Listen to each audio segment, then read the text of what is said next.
Welcome to the Christian Woman Leadership Podcast, where we hope to inspire you to embrace your God-given gifts, skills, and passions in order to lead with confidence.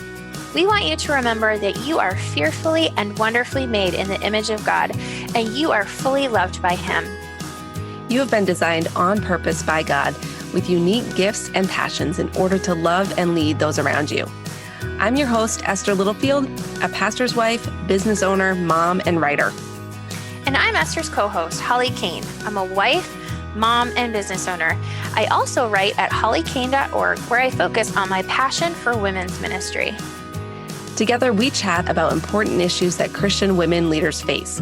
In addition, we interview other women just like you who lead in various roles, from church to community to business.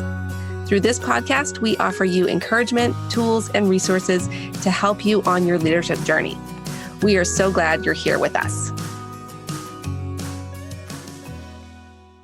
Hi, friend. I'm your host, Esther Littlefield, and I am so glad you are here with me today. We are continuing our celebration of 3 years of having the Christian Woman Leadership Podcast, and I am super happy to be with you again. Now, I hope that you enjoyed last week's episode. If you took a listen, we did the best of year 1, and today, we are going to go ahead and share the episode that was the best of year 2 of the podcast. All right. And so that episode is episode number 81 with Laura Howe. And the episode is all about the issue of dealing with burnout, compassion fatigue, and mental health as a Christian leader. And I think you're really going to love hearing this conversation again, even if you listen to it the first time it aired. I think you'll get a lot out of it if you go back and listen again. Laura shares about her leadership journey and how she ended up starting her organization, Hope Made Strong, which really is there to equip and strengthen Christian leaders and provide resources for churches and nonprofits that want to make sure that they're doing a good job of keeping their leaders healthy so that they can serve the people in the church well and spread the gospel more effectively. But Laura talks about her own experience of dealing with compassion fatigue. And we also get into the differences between burnout and compassion fatigue, as well as why we need to address mental health in the church. So again, this is a replay of episode number 81 because it was the best for year 2 of the podcast. And I would encourage you to go ahead and take a listen to this episode and take what you can glean from it for your own leadership in your own personal life, in your business, or in your church. Let's go ahead and dive in to this episode. Welcome, Laura, to the show. I'm so excited to have you here with us. Yeah, I'm excited to be here. Thank you. Awesome. Yes. And I'm here with Holly, and we have our guest, Laura. So we're going to be chatting today about your leadership journey, Laura, and also really about the very important issue of mental health, specifically as it relates to leadership and Christians in the church. So you have an organization called Hope Made Strong. It equips and strengthens Christian leaders towards positive mental health. So can you tell us what led you to start this organization? Sure. Thank you so much. Hope Made Strong kind of was birthed out of, I got to be honest, it was a download from God, and it sounds so cliche to say that, but about 5 years ago, I was really struggling with my career journey. And just a little detour, that I've been a social worker for about 15 years in frontline mental health and addictions organization in my hometown, in my community. So not ministry related at all. And I was like, God, there's more than this for me. I know it. I'm just feeling really restless in what was next, and striving and searching on my own energy and my own strength. Actually had a period of compassion fatigue and burnout and worn out, and took some time off of work. And during that time, I went to a women's conference and was there and was hearing the speaker talk about her journey in ministry and how that could be a struggle, and how people didn't take her seriously or perhaps minimized her gifting or her calling. And she wasn't the stereotypical or traditional role of a woman. And she was just like, no, I was having none of it. I am moving forward. I'm like, God, I am willing to do anything. Just let me know what it is I'm supposed to do.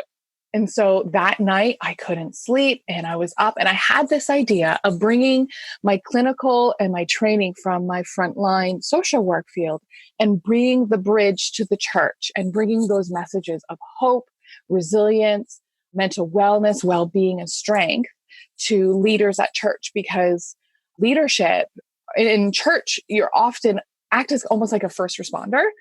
So you, the first person to go to when people, lose a loved one or going through divorce or struggling with their kids, and or you're in the hospital bedside with people, and they hear a lot of stories and doing a lot of the similar work that myself was doing as a clinician.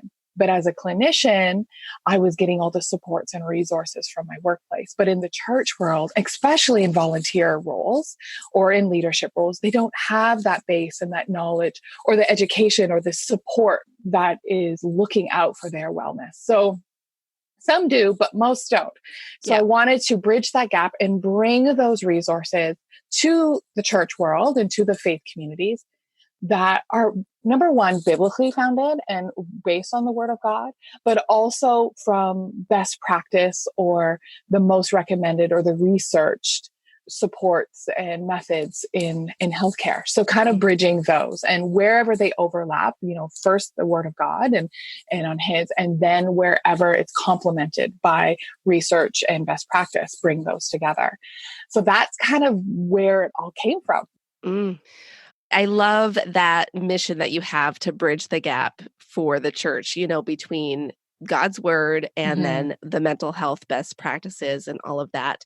Can you tell us a little bit more? You mentioned just your own journey of kind of experiencing compassion fatigue in your own work. I'd love to hear a little bit more about what that was like for you and how you dealt with that personally. For sure. It was an intense couple of years. I'm not going to lie. It took about 2 years for me to really discover what I was experiencing. So when you're a caregiver and you're constantly giving out, a piece of you becomes vulnerable. When you open yourself up to empathize to others and to help other people, you are opening yourself up to kind of feelings and emotions that might not be the greatest. So I kind of equate this to, if you're working in a construction site, a normal health and safety practice, because you're at risk of getting hurt from things falling, is wearing a safety helmet. So a normal health and safety, you're at risk when you're in a helping profession, is that you become fatigued and exhausted and burnt out because of the emotional intensity that you're working within. And I wasn't quite aware of how that was impacting me. So I don't know, probably many people in this podcast grew up being told that they're bossy and opinionated and outspoken. So I was one of those people. So for me, I was like, this isn't going to impact me. I'm tough. I can do this. I can separate work and family. And I'm not like some of my coworkers who are huge empaths. They just love people and they can feel energy in the room and they can empathize with so many people. I wasn't like that. I was like, nope, I can handle this. But unfortunately, this isn't something that you can avoid forever. This is just a normal impact or a normal result of working in that type of helping profession. And so as I gradually became more vulnerable, I found that I was becoming a little bit more short-tempered at home. So when I would come home, my kids would be like, hey, Mom, can I have a snack? Can I have dinner? Can I have help with this? Can I go to my friend's house? Can you do my hair or whatever? Where's my clothes? Like all children do. No fault of their own.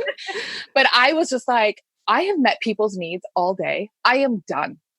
No, you need to leave me. You need to leave the room. And that was awful. I felt like such a bad mom, like saying, I can't deal with you right now. You need to leave the room. That was definitely an eye-opener.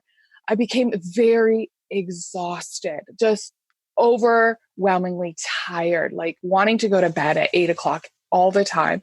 I would be isolating myself. Like people would go out and want to do things. And I was like, I've been peopled out. I'm done. I don't want to hear about anybody else's problems.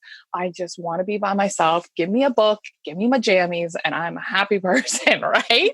And then things like when I was working with people, I would limit what they would tell me by avoiding questions or distracting them. And that is pretty much the worst thing you can do in therapy when you're working with someone, is telling someone what they have to say is not valid by changing the topic or moving the conversation in one way. So once I discovered all of that, I felt awful, and I felt like there was something wrong with me. That I'm a terrible person, that I'm not good at my job, and that I'm at fault, or I'm sinning, or I'm a bad mom or a bad wife, because I was like, my husband's like, hey, this is probably TMI, but hey, hun, do you want to, have a little fun tonight? And I was like, no, one more thing on my list to do, get away from me. But that was a result of the exhaustion from the work and the caregiving I was doing during the day. And I wasn't balanced. I wasn't taking care of myself. So that was where that journey led to me being burnt out, compassion fatigued, and overwhelmed. Wow. Yeah. Yes. I like that you talk about some of those sort of symptoms that you were having. You didn't necessarily, from what it sounds like, have a nervous breakdown per se. It sounds like you didn't have a huge event. So I guess my question for you is like, what was your aha moment? What was the thing that really said, okay, I have to deal with this? Because a lot of things you're describing, a lot of leaders can just chalk it up to a bad day or to just being overtired from all the work that you're doing. So what was your aha moment that sort of made you go, okay, I need to actually work on this for myself? Mm-hmm. For me, it was in my workplace. So my poor family, I feel they went through the ringer with me for a couple of years, but of course they're the safest people and I love them dearly and they love me. So I let them hang to dry. But in my workplace, when I was meeting with someone, they were, and I actually wrote a blog about this, but they were ready to express some sexual assault and some trauma that they went through as a child. And I actually held my hands up in a stop position. And I said, digging up old wounds from the past isn't going to help you. And I'm hearing myself say this going, this is the worst thing you can say. These aren't dug up. These were surface wounds. She was ready to find freedom. She was ready to let them go. And I silenced her healing. And it was a shock to me because that is, any therapist out there is like, whoa, that's bad. Don't judge me. That was years ago, I promise. It was the fact that my work and my professional ethics and how I was supporting others was being compromised. And I noticed that it was a distinct change. That was not how it was for the first 10 years of my work, but it was for, 10 through 13. And so that was for me. And then when I talked to my supervisor, they were very supportive. And I'm very fortunate to have a supportive supervisor that I could be vulnerable with. Not everyone has that. And I told her what happened. She's like, it's not a bad idea to talk to your doctor about perhaps taking some time off and just getting some rest. And I laughed in her face and I said, time off, rest. What do you want me to do? Just sit there? Like, that's useless. I can't do that. And she was like, yeah, you can. That's, yeah. And I just was like, you mean you just want me to do nothing? And she's like, yeah. And I was like, the anxiety, just me doing nothing. The workaholic in me was like, no. But yeah, that's what was needed. Wow. Yeah. So how much time did you take to kind of recover and heal from that experience? Well, I was bound and determined to take 2 weeks and be back at it because the thought of doing nothing for 2 weeks just about did me in. But at 2 weeks, that's when I came down with a nasty sinus infection, an old back injury flared up, and I started getting nightmares about work. And I went in to see the doctor and he's like, oh, no, you're not going back to work yet. All of these symptoms are because your body is finally rested and your immune system is so compromised and your adrenal system is maxed right out that you are not my body was screaming at me that you have to stop. You have to give yourself rest. And so it ended up being 2 months just because that was the end of my sick time. And then I went back part-time for a month and then full-time for 3 months. And then there's a whole nother part of our story that I could continue on, but I feel like I'm talking a lot. No. I'd love to hear what happened after that. I'm on the edge of my seat. Yeah, okay. Well, that's when I went to the women's conference. Okay. It was part of that healthcare. It was, I don't have enough time to be away from my family. I can't spend a weekend away. That the guilt and the mom guilt and the shame and I haven't done enough because I've been off. So I need to do more. And my husband's like, no, you're going. Like, go have fun with your girlfriends. Enjoy it. And at that conference, God gave me this idea of this is what happens to workers in the church. You have just experienced what people are feeling in ministry all the time. And they have no supervisor. They have no training. They have no sick time. And I was just like, oh my Lord, okay, I'm willing. This is terrifying because I'm just coming out of this. And then as soon as like, okay, God, I'll take anything. About 2 weeks after that, my workplace happened to have a part-time job share opening. No, it was the other way around. Sorry. So I came back full-time for a couple months. Then the part-time shift came up and I was like, okay, God, I'm taking this. I don't know what you have for me. And then once I committed and created the space to allow for God to work in me and to develop something, then I went to the women's conference. Sorry, got those mixed up. And then he shared and said, okay, this is what you're going to do with your time now that you have created space. So it's pretty exciting. And I'm so excited what God is doing. I love just all of that was just amazing. I'm like getting chills thinking about it.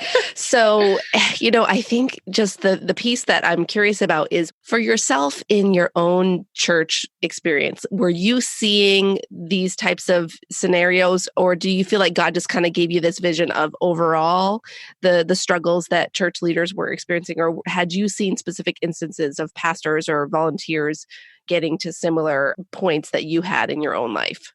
I think we've all seen in the news a lot of very public deaths by suicide in the church, which is a related but separate issue. So I'm not saying burnout is related to suicide. It's related, but not the same thing.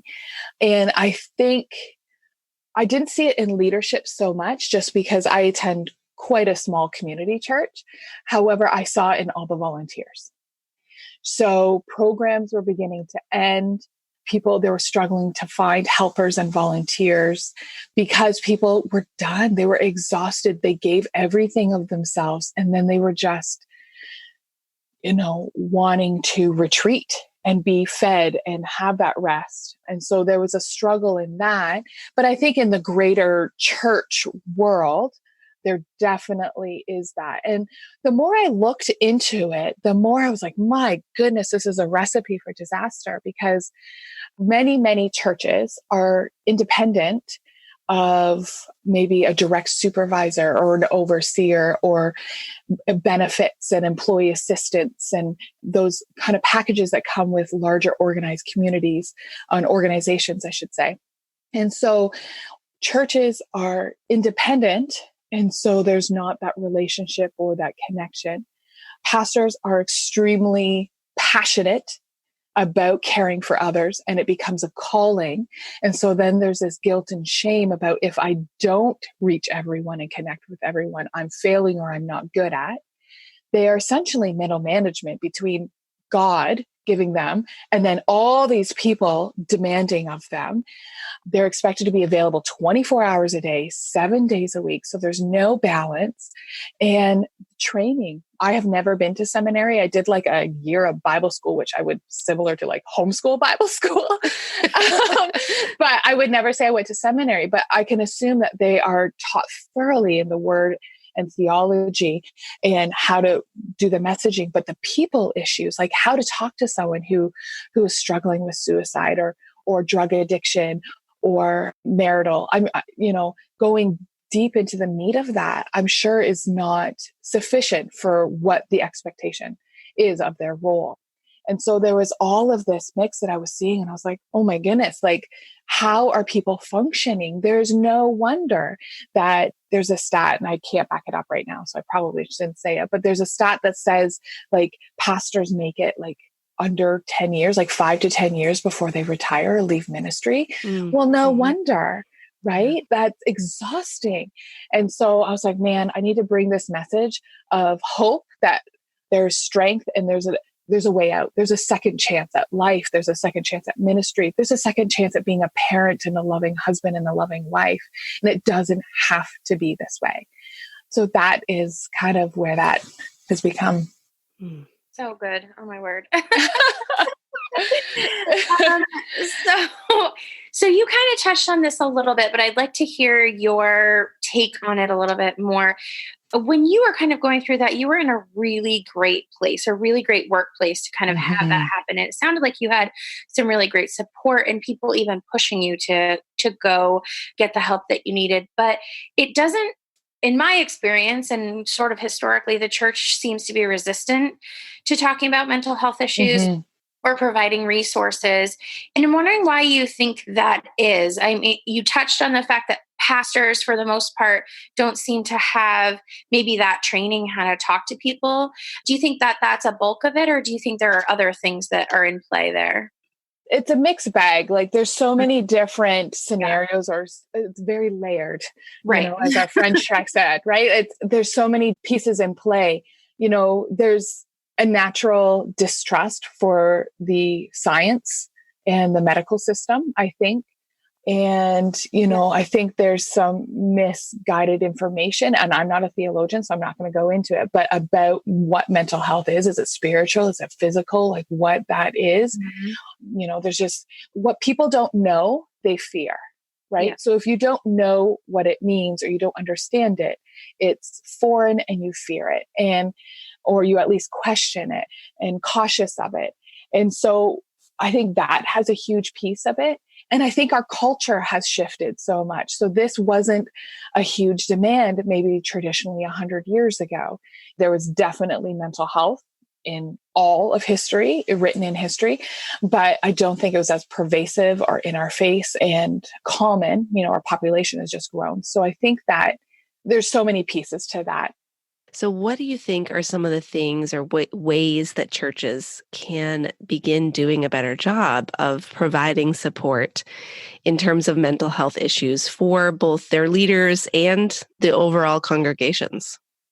I knew you'd ask me this, and I was trying to think of how much in my experience, in my clinical work, I work mostly with doctors and not with pastors. That's my day job. Like, you know, we all have many hats. So that's my one hat. And so my experience with doctors is that they don't like being told what to do. You have to ask questions and be curious because they know lots of things and they need you to know that they know lots of things. And I'm not saying pastors are the same, but for me, not a minister, never worked in ministry, to tell a pastor or to tell a leader how they should run an organization, I don't think that would come across well. But what I can recommend for individuals and how to work within the systems that they have is definitely something that I can do. Do I think there needs to be more training? We need to integrate this into the training systems. And I think there's a fear of being vulnerable. I spent a lot of time with Brene Brown. She doesn't know it, but I hung out with Brene Brown a lot during those years, those 2-3 years where I was struggling. And the fear of being vulnerable, because then you're not seen as a leader, I think is a big piece of it. But you build trust and you build connection when you're vulnerable and share your own experiences. And you don't have to share everything. So there's lots of different ways you can start developing healthy and wellness in your workplaces. Do you want me to go into specifics? Yeah, I think some specific, I mean, if you have specific recommendations for how churches, you know, like let's say we have a pastor or a women's leader or somebody that's on staff that could actually activate change in their organization. I'd love to hear specifics, recommendations. Okay. Put a little plug in there. In January, I'm launching an online course that is all about compassion fatigue, burnout, and vicarious trauma. It's about this issue and how you can identify it and then develop the skills to overcome it. As an organization, things that helped me, that's, I guess, where I'll start off, is the ability to use flex time, understanding that people have lives outside of work. That was really helpful for me. That, I can check emails on a Saturday morning when my kids are watching cartoons, knowing that I can take them to the doctors or go on a field trip. That was really helpful for me. Having time to connect with each other. The opposite of addiction is relationship. If you're in relationship with people, then you are connected, or I should say the opposite of addiction is connectivity. When you're connected with other people, you don't strive as much to find other things to fill that need, right? So you need to stay connected, being able to have good supervision, check-in times with people.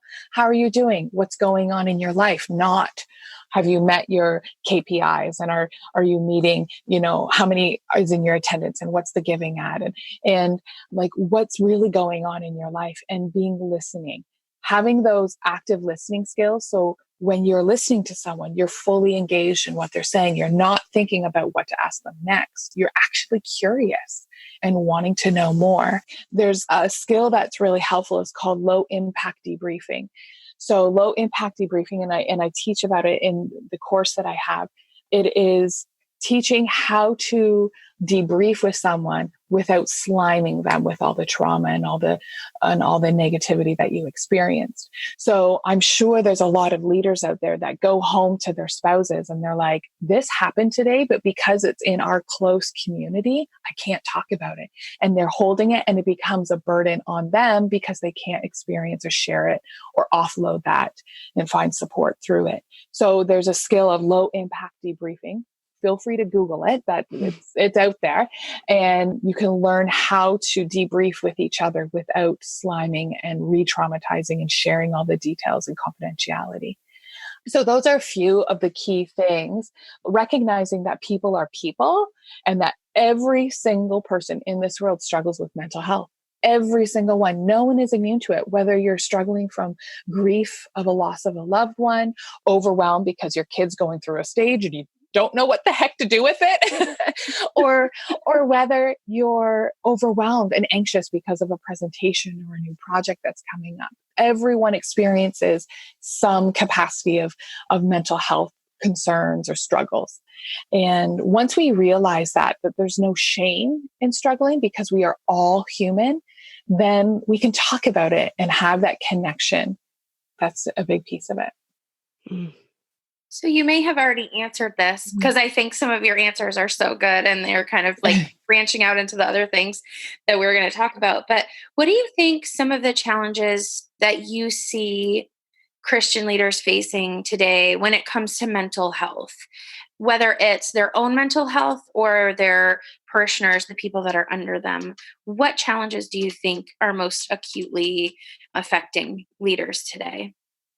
So two things that come to mind are addiction is one, and that is very subtle. So not everyone might see it as addiction. And another one is, I don't know if it's mental health, but it can lead to mental health, is the anxiety and depression, linking them together. So addiction is, it could be whether you're needing to take over-the-counter sleep meds to be able to get a decent night's sleep, to be able to cope with your day, or whether, you're suddenly needing that third, fourth cup of coffee just to be able to maintain that pace and that expectation. I was talking with a pastor and I said, I am shocked with the energy that you have, like, to get up on stage. Like, that's amazing. I did I emceed for an event and there was a pastor there and I was like, I don't know how you do it. That was overwhelming for me. And he said, monsters. I drink monsters before I go up on stage. And to me, I was like, oh, that's so smart. And then I was like, oh my gosh, if we are requiring to jack ourselves up on caffeine to be able to present to the level that people are expecting and the energy, like that's a slippery slope. Mm-hmm. I'm not saying that he's going to start using cocaine to get, all jacked up to go on stage. I'm not indicating that at all. But I just think the expectation of church and of leadership is so unreasonably high that we are requiring substances to maintain it. And that is scary, that we can't be normal human beings. We have to be more than. We have that expectation to be more than. Therefore, requiring, we're not eating well as a result, or we're overeating because we're so stressed out. We're not sleeping well as a result, or you're either like sleeping till, binge sleeping almost in the weekends to trying to catch up, or you're requiring sleep aids because it's just you're not able to sleep. So that, for me, addiction and the subtleties of addiction that come. There's a whole nother behavioral stuff when it comes to workaholism and shopping and sex and all that kind of stuff. And then depression and anxiety. And that is the expectation that is placed upon them. That if you, how do I describe this? So when soldiers are away at war, they have to be on all the time. Their life depends on it. They have to be alert and ready at a moment's notice at all times. And that's life-saving. That's good. It's good that their bodies are that. But when they come back, we're seeing all of this PTSD because their bodies are such in a high state of ready that they cannot come down. Or when they do come down, it's so anxiety provoking. And so when pastors and leaders are expected to be available 24 hours a day, 7 days a week, they're expected to be on high alert that they can't go away for vacation because, someone experiences a tragedy. So they have to come back and meet that need, or someone's teen is really struggling. And so they have to be available for the parents. There's such an intense amount of expectation to be available, ready, and on. There's no downtime. They're never, Paul or Sarah. They're always Pastor Paul or Pastor Sarah. They're always somebody else. That can create a vacuum of who they are and what they're supposed to be, and that they are not good enough. Their position is all that they can be. So that can create all of that. Anxiety, depression, and addiction, for sure. Yeah. Totally agree with those things. We've talked on the podcast about the importance of having boundaries as leaders, because that, in my opinion, is one of the biggest ways we can safeguard against these issues. But it is so hard for pastors, especially, and anyone in a high leadership role in work as well. But I think there is a difference between the ministry world and the work, the secular workplace, because there is sort of in most secular workplaces, you're not expected to be available 24/7 like you are in the church. And you're given vacation time. Yeah. And everyone expects you to use it. Yeah. And when you use it, you shut your phone off and you don't have to come back for a tragedy or an event or a meeting or a christening. This is your time. And that expectation is not there in the church as I think most people experience it. Yeah. Right. So we've talked on the podcast before about the issue of burnout. And I know that you've talked about burnout and compassion fatigue. Could you kind of tell us the distinction between those two issues and how we can identify them in ourselves or in others? For sure. So burnout is overwhelm due to, the high stress, the constant stress, but it's also linked to hopelessness and helplessness. So there's no expectation that it's going to change, and you have no control over your experience. So that is burnout. And burnout can not easily, but it can be changed or adjusted. It can be resolved by a change or an adjustment in your work, whether you feel like there's hope for movement or change, or you feel that you have more control, or that you just adjust the stress, the role, so that stress levels decrease. Compassion fatigue is an eroding of empathy for others because of your work of caregiving. So it is that exhaustion. It's that when I came home after a long day of supporting those who are homeless and addicted to drugs and have no food, my friends and family would be like, "Oh, I had such a bad day at work. The computers weren't working." I would have no empathy for them. I'd be like, "Your problems." Oh my gosh. I just talked to someone who had no house, and they were like, they were sleeping on the floor of a church. Like, that's a real problem. And I have no empathy for them, but their problem was real. They were struggling. They did have a difficult day. And so the erosion of your ability to empathize, just like my example, when I put my hands up for my client, I was not able to empathize and see her need because my empathy was eroded. So that's compassion fatigue. And then vicarious trauma is a third different one. And that one is when your worldview is shifted. So an example of that is I've worked with so many people who, a police officer friend of mine has worked with so many people who have abused kids, now no longer trusts males to be caregivers for children. So if there's a male in the nursery, or I asked a local teenager who happened to be a male to babysit my kids, and she's like, I am shocked you're willing to do that. You would let a boy, like a male, watch your kids. And for her, that was a shift in her worldview, that males were inappropriate with children because of her work in her job. So vicarious trauma is a shift in your worldview. And on my website, I have a quiz. If you want to put it in your show notes, you're welcome to, that you can do. It's a 30-question quiz, and it actually measures your levels of compassion fatigue, vicarious trauma, and burnout. And it's free. You just have to put in your email address, and then it gets your results get emailed out to you with a description and what it is and all of that. So those are the three distinct ones. They're not a spectrum. They're very distinct. So when my experience 2 years ago, I was experiencing compassion fatigue and burnout. So you don't have to do them all, or you can be one or the other or all of them. Those are distinct struggles when you're in the helping profession. Okay. I think that that's so important to define those, because when you're in that position, it's really hard to figure out what you're sort of suffering from. Mm-hmm. But I guess from more of a proactive stance, what do you think that leaders can do to actually protect themselves from those things, burnout, compassion fatigue, and the vicarious trauma? What do you think are safeguards, as we talked about boundaries, or things that they can do to protect themselves?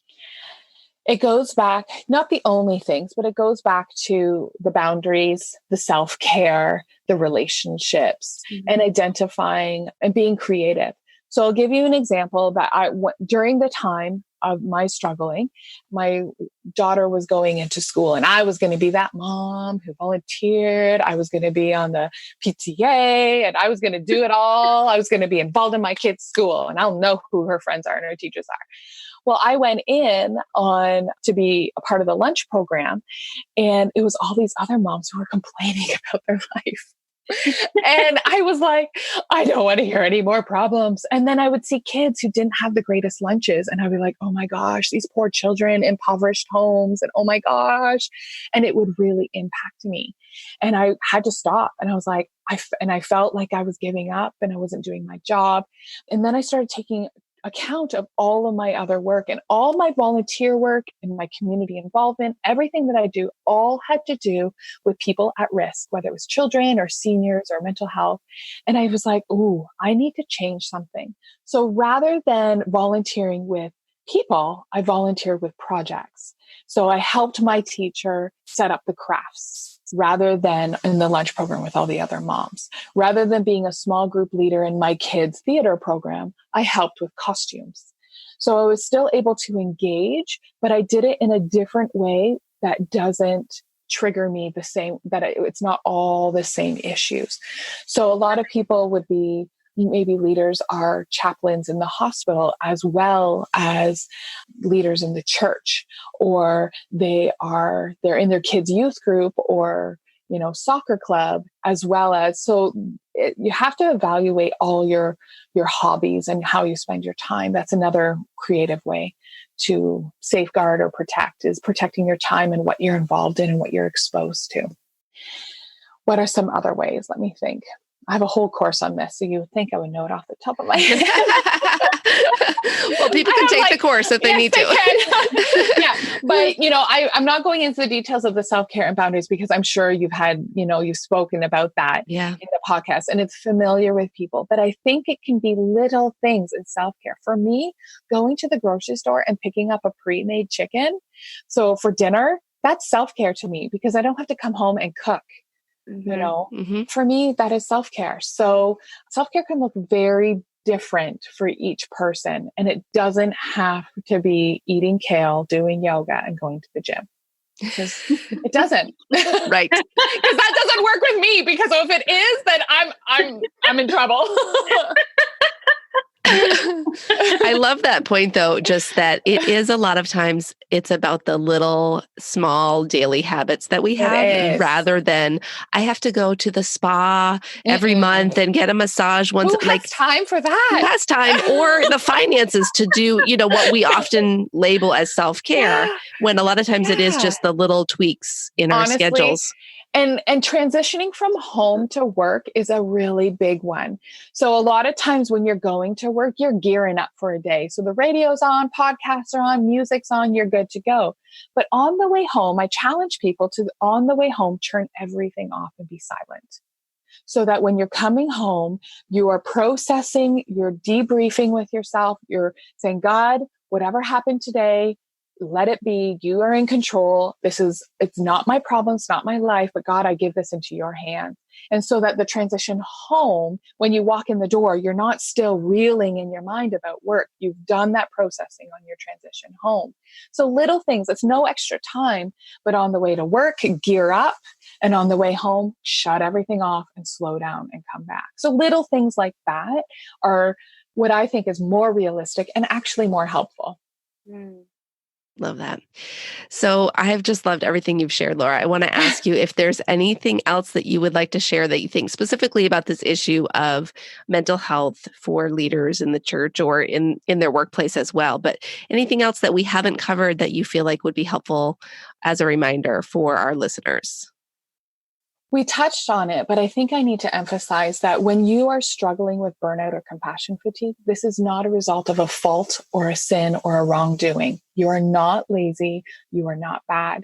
This is a result because you're doing such a good job. You are a caring person. You are a giving person. You are doing wonderful and incredible work.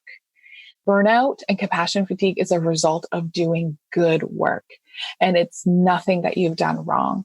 And it's important to remember that because the devil sneaks in lies of guilt and shame.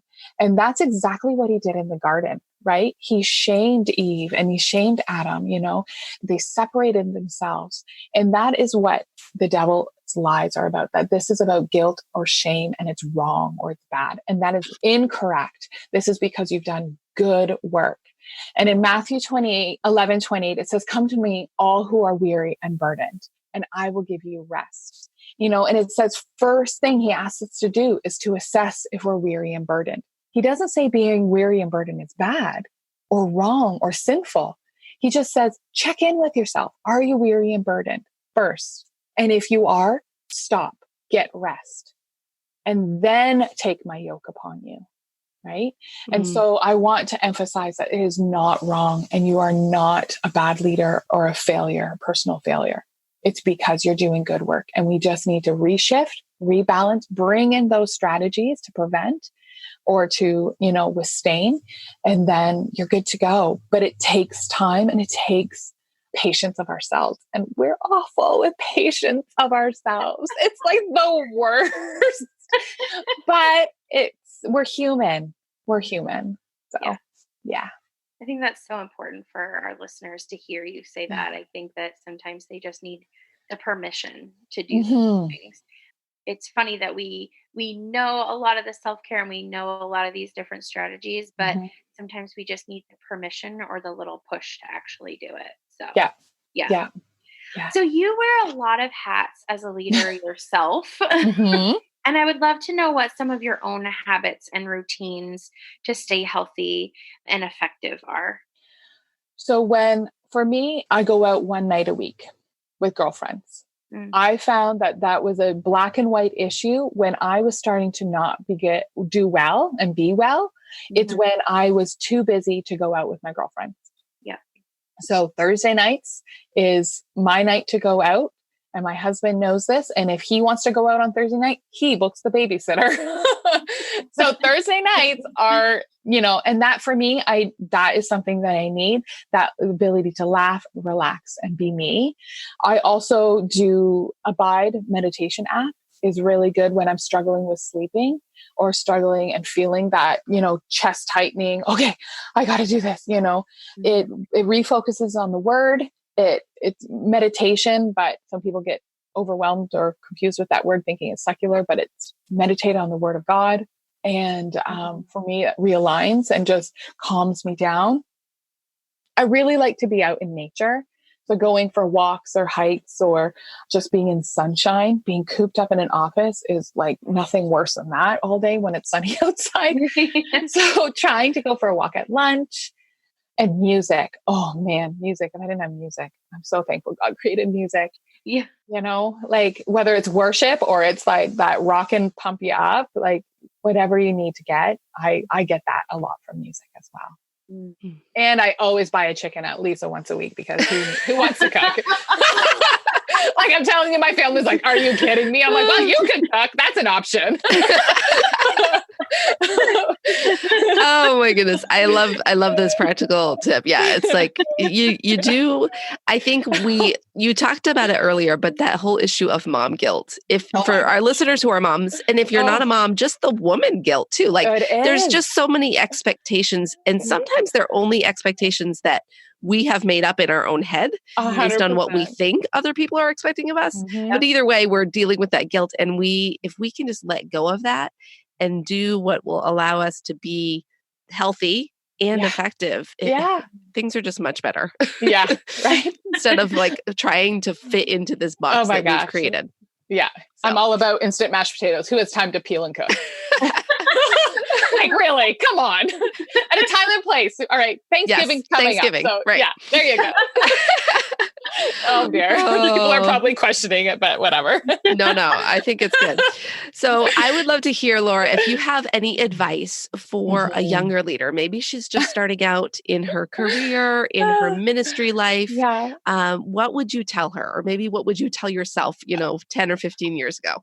Oh my gosh. I think this is the funniest question because you had this listed. And I literally in my notes started laughing. I was ha ha ha.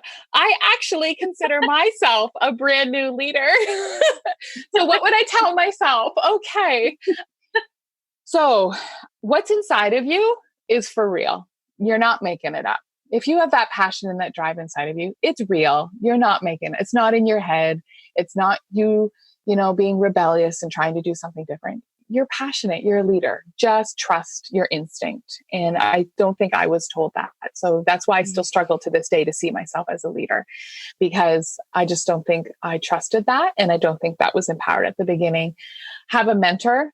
One of the first things I did when I was get a mentor, have someone in your life that will challenge you business-wise and personally. And then for me, it was invest in yourself, trust yourself. That, and I know it sounds weird, but there's a whole journey that I think every single leader, every single woman is on. And it's like you said, it's the expectation we put on ourselves or on other people. And those gifts are in you and God gave them to you, and trust them, trust God's divine sovereignty that he gave you those for a reason. Yeah. And that's a whole other topic. We talked about that journey to discovering leadership. Oh man, I can't tell you how many assessments I did trying to figure out what was wrong with me. Oh man. Yeah. Oh man. Oh, why don't I want to have children and get married at 20? Oh. That was the big. Yeah. Anyway, we'll go there another time. It's so funny that you talked about that, because the episode that came out the week that we're recording this is what I called what you need to know about becoming a confident leader. And basically I talk through this idea of the fact that leadership is a journey, and also like becoming confident in your gifts, in the fact that God has made you a leader is a journey. And it's not something that we just wake up one day and are like, oh, I've got this figured out. All of us have to work through. Oh, could you imagine? Oh, it would be scary if we did that. So so if you are like Laura and you're listening and you're saying, I don't even know if I am a leader, or I'm still trying to figure out, go back and listen to episode 68 and try to just allow God to take you on the journey and not expect it to be just this overnight success that we sometimes think people experience. Yeah. So right. Good. It's good. And I have to say that today is actually World Mental Health Day. Oh, that's Yeah. awesome. Yeah. Okay. I wish I knew that earlier because I could have said something, but I did Google, it was on Google this morning. Yeah. So Yeah. Well, the day we're recording this is World Mental Health Day. That's good to know. And I think that, I love that there's a day for it, but I also, Holly and I have talked about this issue a few times on the podcast, and it's really something that we feel we need to be talking more about in the church world. And really, like you touched on this, but especially as leaders, being honest and vulnerable in the right context and sharing the right in the right timing. But, that's one of the things I love most about my pastor at our church. Like, he is pretty honest about the fact that there's been times where he has been burnt out or that he has struggled with X, Y, and Z. And when the leader sets the tone for the church or for the organization as to what is okay to talk about. Yeah. And so we as leaders, if we're talking about it more, it's going to allow other people to share and have that connection. So absolutely. Agreed. Yeah. That's awesome. So here on our podcast, we believe that leaders are learners. And I think that this perfectly ties into what we're talking about, because leadership is a journey. And the more that we learn about ourselves and about other models and different ways of leading and, all the different aspects of leadership, we become better leaders. So I would love to know, what is something you've been learning lately or a resource that you've been enjoying? So I'm going to share a resource that like I said, Brene Brown is like my BFF and she doesn't know it. And, but I have been diving headfirst into all of this business stuff because I don't come from a business world. So for me, that is with my mentor. She's been just recommending different podcasts and different things because that's how I absorb the information best, is audio. Reading it, I just like textbook, but if I hear it, I absorb. So that's how I've been using things. If someone is questioning their giftings or their skills, have anyone heard of Johnson O'Connor? No, I haven't. Okay. I saw it wasn't on the list of different resources. So Johnson O'Connor, just a quick synopsis, is that it tests your aptitudes rather than your affect or your problem solving. So it's not like the Enneagram or the Myers-Briggs or the Kolbe. It actually tests your physical aptitudes. In my journey of self-discovery, I went and did the Johnson O'Connor. It's a research project. So it actually is like in a science lab that they do all this testing. And I discovered different skills that I had that I didn't know. So it tests your actual ability to do things, whether it's fine motor skills, your pitch, color differentiation, spatial, your ability to, oh my gosh, there's so many. So your actual physical and mental abilities, you can't study for it. You can't fake it. You're born with it. Right. And for me, it was very freeing for me because I found that I'm in the 20th percentile of clerical. So that means anything, the book, the reading. And so this is why I didn't like school, is because we all read by books and we learn through books. So I'm in the 20th percentile. So that freed me. So that's no longer something that's I'm not good at. It's just not how I'm created. And I discovered so many other gifts that I had that were off the charts. And I was in the 90th percentile. So that I had no idea about. So it allowed me to invest time in clerical. And I now have an editor and I have someone to help me with that area because I know what that area is. I have scientific proof that I am terrible at bookkeeping. So it allowed me to adjust and shift priorities and finances and time because I knew myself better. So that is something that if anyone is interested in, Johnson O'Connor, it's all across the US only. Okay. That is something that's unique that not a lot of people have heard about. Yeah. I've done something similar with the Highlands battery assessment. Okay. It sounds very similar to what you're saying. And it was through my life coach that I had that we went through this assessment. It was very much about it was just measuring my actual ability to do things, not personality, not interests or, the way you problem solve or anything. No, it's your actual ability to hear rhythm, hear pitch, to, It That's was cool. it was fascinating. I found out that I'm very good at directions. So it's not my husband's fault. I'm really good at directions. I don't know how I'm going to use that in the world, but I used to yell at him, "How do you not know where we're going?" No, this was just my superpower. It is. That's awesome. So if you have a link that you can share with me Sure, for I people will. to get information, we'll I put that in sure the show will. notes. Awesome. Okay. Oh, Laura. So as we wrap up, it's Mhm. just been such a pleasure to talk with you and to hear more about what you're doing. I just think this is so needed. So I would love for you to share what's the best way for people to connect with you. And we will make sure to put the links to whatever you mentioned in the show notes for folks to find you. Okay. Well, I have email, laura@hopemadestrong.org. And then I have Facebook. I am not on Instagram or those quite yet. That takes a lot of time Yeah. and effort. And right now I have to focus on my other two jobs as well. Mhm. But Facebook and email is probably the best. And you'll have all those links already. Okay. And your website is hopemadestrong.org, right? .org. Yes. Okay. Awesome. Yeah. Yes, I was checking it out earlier. It's really, I love it. It's beautiful. So, That's awesome. well, thanks again for joining us, Laura. And we can't wait to share this with our listeners. I know this will be making a big impact for everyone who listens. I'm so grateful to be on. Thank you so much, Holly and Esther. Hi, friend. Thanks so much for listening to this episode of the Christian Woman Leadership Podcast. We're so glad you took the time out of your day to listen, and I truly hope that it made an impact on your ability to lead well. If it did, would you consider sharing this episode with a friend? You could take a screenshot of the episode and share it on your social media, maybe an Instagram story or on Facebook, or you could just text the link to a friend. We would truly appreciate that, as when you share with a friend, it helps spread the word about the podcast, and it helps more women to be able to be impacted so that they can lead and love others well. Now, don't forget, your leadership matters, and it's time for you to embrace your gifts and lead with confidence.